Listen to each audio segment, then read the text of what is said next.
Everyone, this is Hema. Welcome to my channel. आज जो हम टॉपिक पढ़ेंगे वो हम मेथड्स ऑफ चाइल्ड स्टडी की पॉइंट्स को हम कंटिन्यू कर रहे हैं, जिसका नाम है ऑब्जर्वेशन मेथड। ऑब्जर्वेशन मेथड को हम दो नाम से जानते हैं, एक निरीक्षण विधि और दूसरा अवलोकन विधि। ज़्यादातर एग्ज़ाम में अवलोकन विधि को मेंशन किया जाता है। अगर कहीं आपको निरीक्षण विधि का कहीं मेंशन हो तो आप बिल्कुल कंफ्यूज मत होइएगा, ठीक है। तो स्टार्ट करने से पहले अगर आप मेरे चैनल पर नए हैं तो इसे सब्सक्राइब करें। वीडियो की नोटिफिकेशन पाने के लिए सब्सक्राइब के साथ में जो एक घंटी का निशान है उसे क्लिक करें और साथ ही मेरी वीडियोस को लाइक करें और ज़्यादा से ज़्यादा शेयर करें ताकि वो भी इस वीडियो का आनंद उठा सकें। तो चलिए स्टार्ट करते हैं। ऑब्जर्वेशन विधि। ऑब्जर्वेशन विधि या मेथड कहें तो अगर आप इसका मूल शब्द समझेंगे ऑब्ज़र्व करने से आप तात्पर्य जिसको भी देखना और उसकी हरकतों या कोई भी क्रियाएं वो करता है उनको देखते रहना, एक तरह से ऑब्ज़र्व करना हम मान लेते हैं ना। तो इस विधि को ऐसे ही लेके चलना, मतलब किसी भी चीज़ को ऑब्ज़र्व करते रहना ताकि उसके बारे में हमें पता चले, ठीक है। तो अब हम इसमें देखते हैं कि क्या लिखा है। निरीक्षण विधि व्यवहार करने की एक सुविधाजनक और उपयुक्त विधि है, ठीक है। मतलब जब हम इसका कहीं प्रयोग करते हैं तो ये एक सुविधाजनक भी है, क्योंकि ये कहीं पे भी अपनाई जा सकती है। किसी का भी निरीक्षण करना हो तो हम उसी टाइम उसे अपना लेते हैं, कोई इक्विपमेंट की ज़रूरत नहीं होती है ना। सेकंड है उपयुक्त विधि है। उपयुक्त मतलब सबसे राइट विधि कह सकते हैं, है ना, क्योंकि इसमें कुछ भी ज़्यादातर उपकरणों की आवश्यकता नहीं पड़ती। अपने दिन प्रतिदिन की ज़िंदगी में बालक जिस प्रकार का व्यवहार करते हैं उसका उसी रूप में निरीक्षण करते रहने से उनके व्यवहार और व्यक्तित्व संबंधी गुणों से भली भांति परिचित हुआ जा सकता है। तो इस सेंटेंस से क्या समझ में आ रहा है, जैसे अगर आपको किसी का निरीक्षण करना है तो आप उसके हर एक क्षण की क्रियाएं जो भी वो करता है, जिस भी पर्सन का आप निरीक्षण कर रहे हैं, जिसको भी ऑब्ज़र्व कर रहे हैं, वो जैसी क्रिया कर रहा है, ठीक है, आप उसको बिल्कुल ही उसी वे में आप उसे ऑब्ज़र्व कर रहे हैं। तो उस तरीके से आप उसके व्यवहार और उसकी पर्सनैलिटी से जो हैं परिचित हो रहे हैं, आप उसके बारे में जान पा रहे हैं, ठीक है। नेक्स्ट है हमारा निरीक्षण शब्द का प्रयोग हम साइंस में इंद्रियों सेंसेस के द्वारा वस्तुओं की प्रकृति यानी कि नेचर या वातावरण एनवायरनमेंट संबंधी जानकारी और ज्ञान प्राप्त करने के लिए करते हैं। उनसे संबंधित जो भी जानकारी है उसका ज्ञान पाने के लिए हम करते हैं निरीक्षण, ठीक है, एक्सपेरिमेंट, है ना। मनोविज्ञान के क्षेत्र में मतलब साइकोलॉजी के क्षेत्र में इसका प्रयोग व्यक्तियों के बाह्य व्यवहार का निरीक्षण कर उनकी मानसिक प्रक्रियाओं और व्यक्तित्व संबंधी आंतरिक विशेषताओं का अनुमान लगाने के लिए किया जाता है।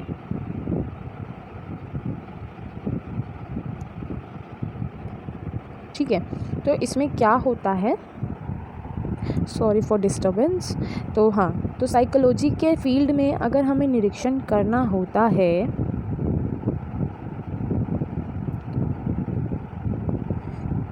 तो साइकोलॉजी के क्षेत्र में जब हम निरीक्षण करते हैं तो क्या करते हैं, जिस व्यक्ति का भी हम निरीक्षण कर रहे हैं उसका बाह्य व्यवहार जो भी वो एक्सटर्नली हमें बिहेवियर दिखाता है उसका निरीक्षण होता है, ठीक है। निरीक्षण करते हैं बाह्य व्यवहार का, एक्सटर्नली जो भी बिहेवियर वो सबके सामने कर रहा है उसका निरीक्षण कर उसकी मानसिक प्रक्रियाएं, जो भी अंदर जो मानसिक प्रक्रियाएं उसकी चल रही हैं और व्यक्तित्व संबंधी पर्सनैलिटी के से रिलेटेड जो भी इंटरनली जो कैरेक्टरिस्टिक्स का जो अनुमान लगाते हैं उसके लिए किया जा रहा है। अगर वो ऐसा व्यवहार कर रहा है तो किस कारण से कर रहा है, ठीक है। जैसे मान लेते हैं अगर कोई बच्चा चिड़चिड़ा हो रहा है, ठीक है, तो चिड़चिड़ा होने का कारण क्या है मन में, वो हम अनुमान के थ्रू जानने की कोशिश करते हैं, ठीक है। जैसे मौसम का अनुमान लगाया जाता है, वेदर फोरकास्टिंग, है ना। तो इस टाइम पे इतने बजे हो सकता है कि यहाँ वर्षा हुई हो, तो ऐसे ही हम इस फील्ड में करते हैं व्यक्ति के विशेषताओं का अनुमान लगाने के लिए, ठीक है। शिक्षा मनोविज्ञान में इसे हम विद्यार्थियों की इस प्रकार की बातों और व्यवहार की जांच के लिए प्रयोग लाने का प्रयत्न करते हैं, ठीक है। सेम एज इट इज़ ही है। वैसे देखा जाए तो बालकों द्वारा प्रदर्शित व्यवहार या उनकी मानसिक प्रक्रियाओं के अध्ययन की ये अप्रत्यक्ष विधि है।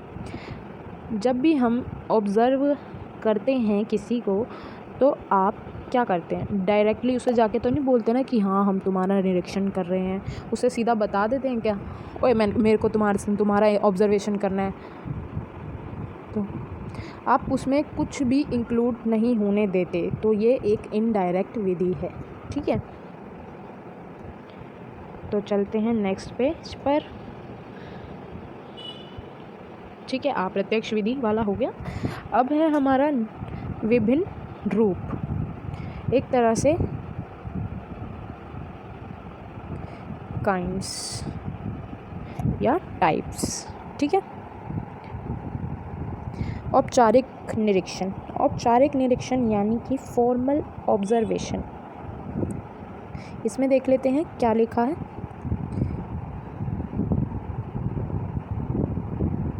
निरीक्षण पूरी तरह औपचारिक रूप में संपन्न हो सकता है। इसके लिए निरीक्षणकर्ता द्वारा जिनके व्यवहार का निरीक्षण कर रहा है उन्हें भली भांति यह पूर्व सूचना दे दी जाती है, ठीक है। फॉर्मल निरीक्षण यानी कि अगर हम फॉर्मल को एक वर्ड के रूप में समझते हैं तो उसका बेस यही क्लियर होता है कि किसी को भी परमिशन के बेसिस पर ऑब्ज़र्व करना, कि आपको बताना कि हमें आपका ऑब्ज़र्वेशन करना है, तो आप हमें उसकी परमिशन दीजिए, है ना। जैसे सरकार करती है, अगर कोई नोटिस भेजना होता है तो सीधा आपके घर पे भेज देती है और फिर आपको उसका रिप्लाई देना होता है, ठीक है।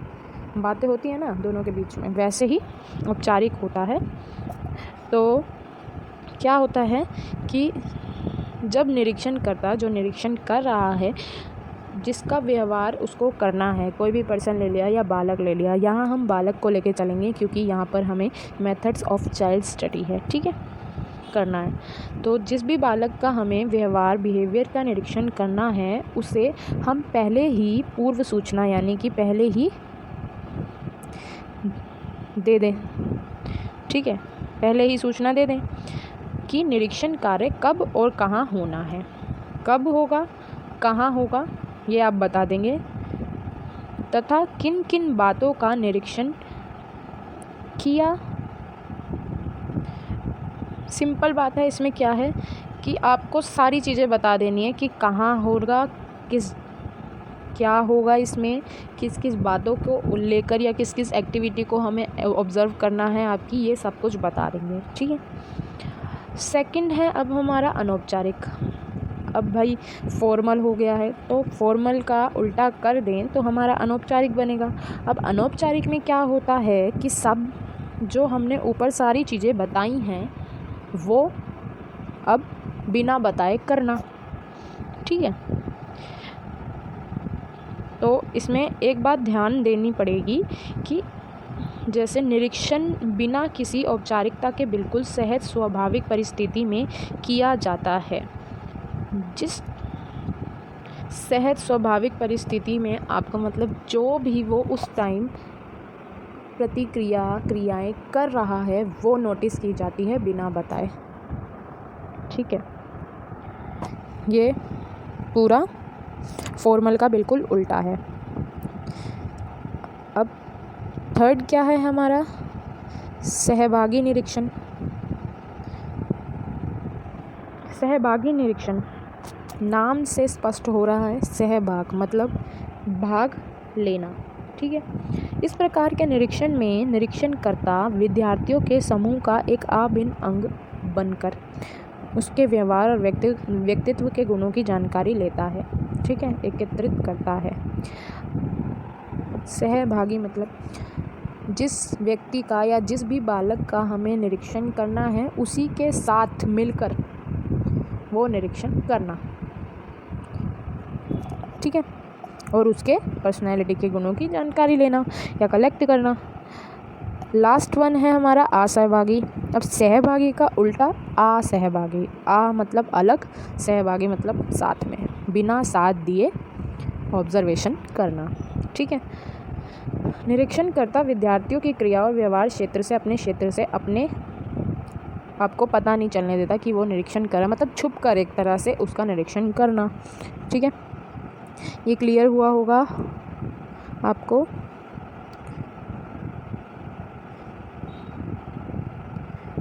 हो गया है वैसे तो। इसको और पढ़ लेते हैं। इस कार्य के चुनाव के लिए निरीक्षणकर्ता किसी एक ऐसे उचित स्थान का चुनाव करके अपना निरीक्षण कार्य करता है। कोई भी वो प्लेस ले लेता है, जो भी ऑब्जर्व कर रहा है व्यक्ति, वो अपने आप के लिए एक प्लेस ले लेता है कि मेरे को इस जगह पर निरीक्षण करना है इस बच्चे का, तो हम इस जगह पर कर लेंगे, और पर्सनैलिटी के गुणों को जो भी ऑब्जर्व करना है उसे ऑब्जर्व कर लेगा, ठीक है। तो अब निरीक्षण जो विधि है, अब इसे कैसे प्रयोग में लाएंगे, अब हम इसके बारे में चर्चा करेंगे। तो पहला पॉइंट है हमारा योजना बनाना और आवश्यक तैयारी करना। अब निरीक्षण कहाँ होगा, कैसे होगा, किन किन बातों का ध्यान रखना है, एक तरह से हमें पहले ये योजना बना लेनी चाहिए, एक तरह से प्लानिंग कर लेनी चाहिए, है ना। योजना का मतलब ही प्लानिंग होता है। और जो भी तैयारी करनी है, जो आवश्यक थिंग है इसमें, वो करनी है, ठीक है। तो इसमें देख लेते हैं क्या लिखा है। सबसे पहले यह तय किया जाना चाहिए कि बालक के किस प्रकार के व्यवहार और व्यक्तित्व संबंधी गुणों के बारे में आवश्यक जानकारी निरीक्षण द्वारा इकट्ठी करनी है, ठीक है। समझ में आया क्या बोला है इसमें, कि जो भी व्यवहार और व्यक्तित्व संबंधी गुणों के बारे में जानकारी इकट्ठी करनी है उसको वो तय कर लेना, ठीक है।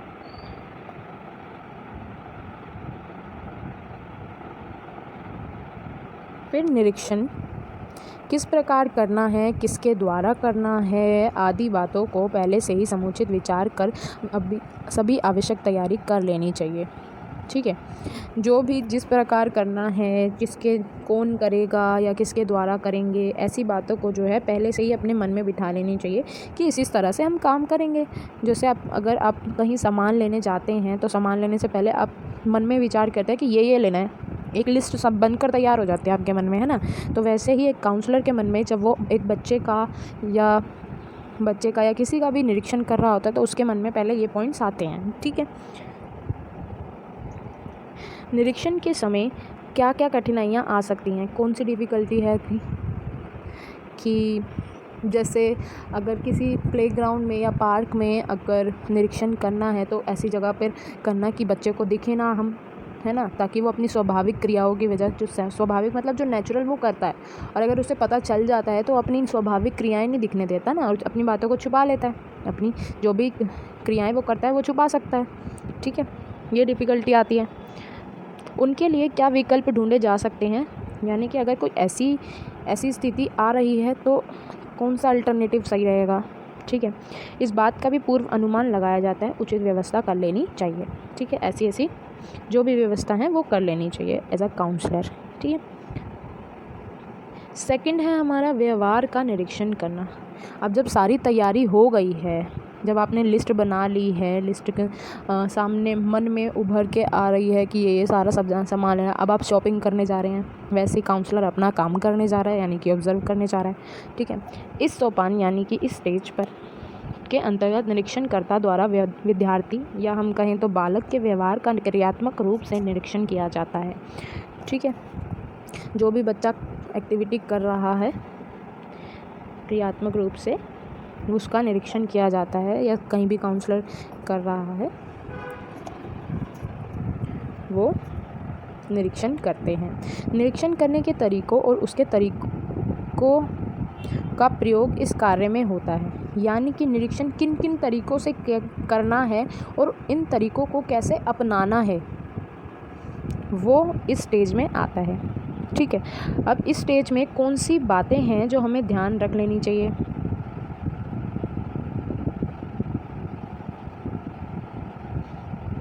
तो सबसे पहले निरीक्षण बड़ी ही सावधानी से करना चाहिए। नेत्रों के ऊपर इसका दायित्व होता है। देखो इसमें कौन सी सबसे ज़्यादा सेंस जो है यूज़ होती है। ऑब्ज़र्व करना है, किससे करेंगे? नाक से तो नहीं करेंगे, कान से तो नहीं करेंगे, आँखों से करेंगे। तो सारी जो ड्यूटी है एक तरह से हमारी आँखों के ऊपर ही निर्भर है, डिपेंड हो रखी है, ठीक है। तो सारा दायित्व नेत्रों पर आता है, ठीक है। अगर दूरी अधिक ना हो तो व्यवहार संबंधी बातों को सुनने को भी पूरा प्रयत्न करना चाहिए, ठीक है। अगर आप बच्चे से जिसका भी व्यवहार का निरीक्षण कर रहे हैं, अगर आप थोड़ा उससे पास हैं तो उसकी जो बातें वो कर रहा है उनको भी थोड़ा सुन लेना चाहिए, ठीक है। टेलीस्कोप का प्रयोग दूर से निरीक्षण करने में किया जाना ठीक रहता है। दूरबीन, ठीक है। दूरबीन अगर ऑब्जर्वेशन जो करता है या निरीक्षण करता है, जो निरीक्षण कर रहा है, अगर वो काफ़ी दूरी पर है तो वो टेलीस्कोप का उपयोग कर सकता है ताकि बच्चे को अच्छे से ऑब्ज़र्व कर सके, क्योंकि आँखों पर ही सब कुछ डिपेंड है। थर्ड क्या है हमारा, किसी भी एक प्रकार के व्यवहार या व्यक्तित्व संबंधी गुणों की जांच कार्य को दोहराया अवश्य जाना चाहिए। अगर बच्चे ने कोई ऐसी क्रिया की है जो एक ही बार हुई हो, ठीक है, या फिर कहें कि अगर एक प्रक्रिया वो कर रहा है तो हो सकता है वो बाद में कभी ना करे, है ना। तो एक बार देख लेना चाहिए कि वो प्रक्रिया वो आमतौर पर करता है या नहीं करता, इसके बारे में देख लेना चाहिए काउंसलर को या जो भी ऑब्ज़र्व कर रहा है, ठीक है, ताकि परिणामों में अधिक विश्वसनीयता लाई जा सके, ठीक है।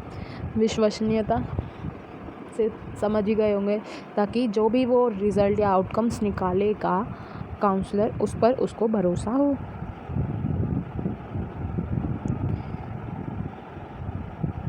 ठीक है। फोर्थ पॉइंट क्या है, किसी भी एक प्रकार के व्यवहार या व्यक्तित्व संबंधी गुणों की जांच, ये हो गया, ठीक है।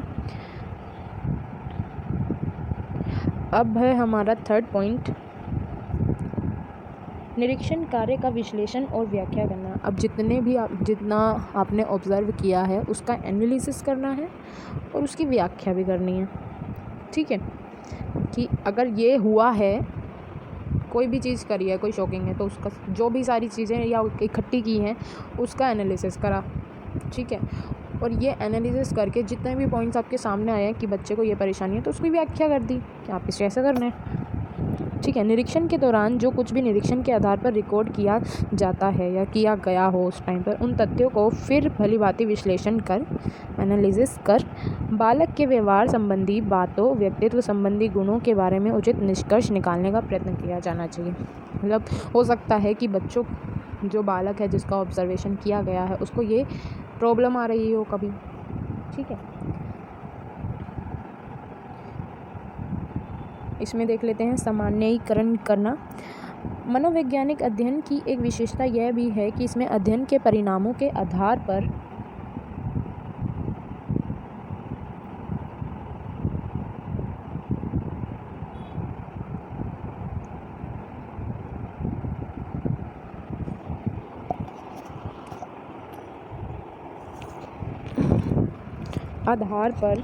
अगर आप इसको ध्यान से देखें तो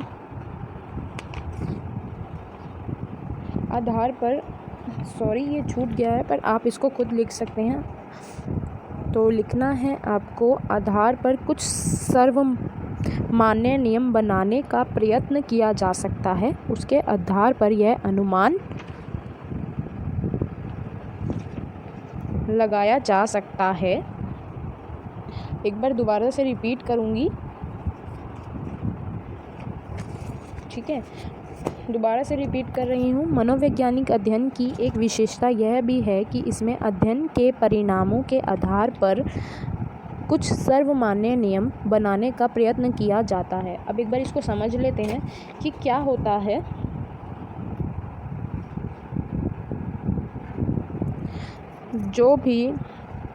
जो भी कंक्लूज़न निकला है, ठीक है, जो भी परिणाम निकला है उसके बेसिस पर कुछ ऐसे नियम बन जाते हैं कि ये जो है ठीक है, ये नॉर्मल है। उसके आधार पर फिर यह अनुमान लगाने का प्रयत्न किया जाता है कि किसी विशेष आयु, परिवेश तथा क्षमता से युक्त बालकों द्वारा किसी एक परिस्थिति में किस प्रकार के व्यवहार की आशा की जा सकती है। ठीक है, इसको और समझ लेते हैं। जब परिणाम हो गया तो ऐसे कुछ परिणाम निकला कि कभी ऐसा बिल्कुल ही नॉर्मल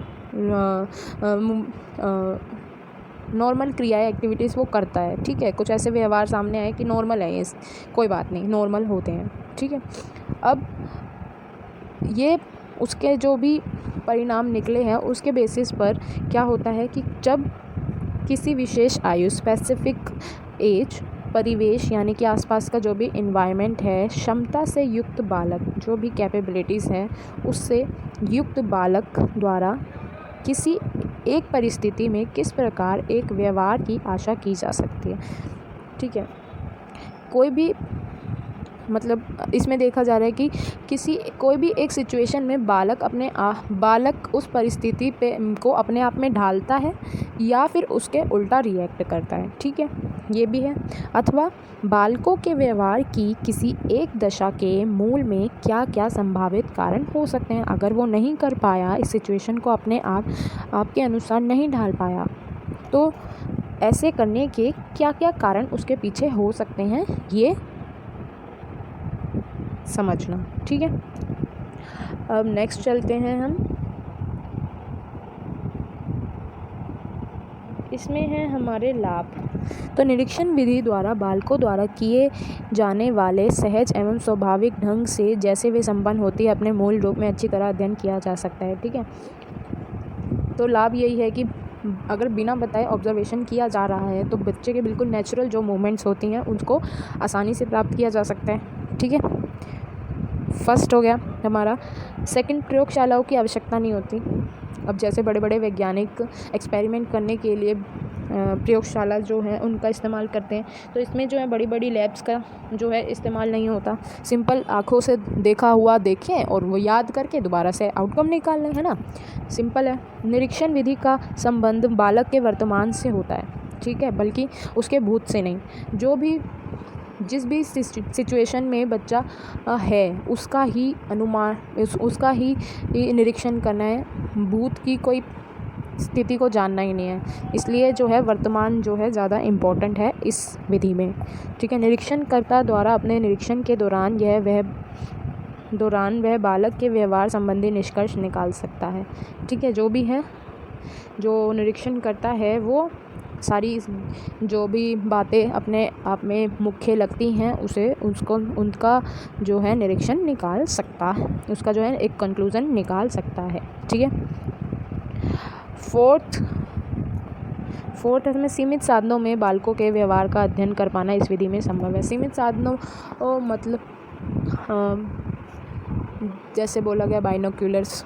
ठीक है, दूरबीन हो गई, दूरबीन से हो गया, नोटपैड हो गया, बहुत ही कम जो भी साधन चाहिए होते हैं वो उसमें ही इस विधि को निपटाया जा सकता है। ठीक है, ज़्यादा खर्चीली विधि नहीं है ना। नेक्स्ट पेज पर हम चलते हैं। अब बारी है इसके दोष क्या क्या हैं।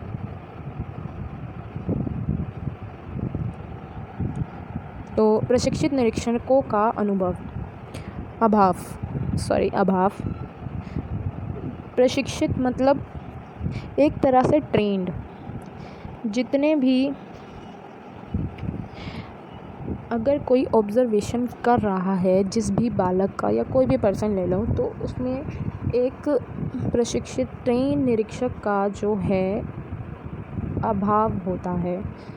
ठीक है, अब निरीक्षण करना इतना भी आसान नहीं है, क्योंकि उसके लिए जो आउटकम्स हम या एनालिसिस करते हैं उसमें जो भी दिक्कतें आती हैं उनका पता लगाने के लिए एक स्टडी की ज़रूरत होती है ना। तो इस विधि में हो सकता है कि ट्रेन जो निरीक्षक हो वो ना हो। ठीक है, सबसे पहली हानि यही है।